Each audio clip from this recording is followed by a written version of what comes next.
One of my favourite coaches of the game is Gary Player. I've seen him coach live, I've read his books and I've watched his videos on YouTube. And Gary Player has a real knack of communicating to amateur golfers in a language they totally understand.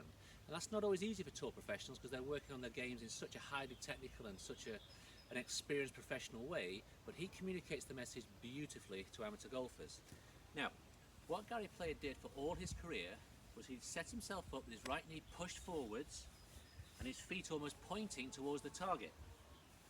As he made his swing, he would then drive and walk through the shot.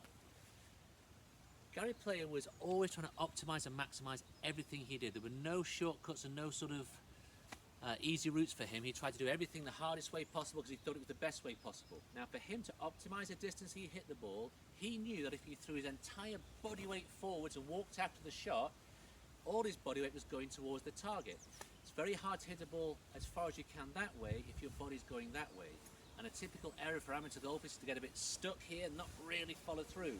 So Player would set himself up, right knee in, and then walk after the ball. Really walk towards the target.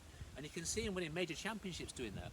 It's a tremendous exercise if you need a bit more bang into the shot. Now, if the world's best player, one of the world's best players did it, we should also try and do it, because it's death. It's the valley of death if you move backwards here in a golf swing. You're trying to move forwards.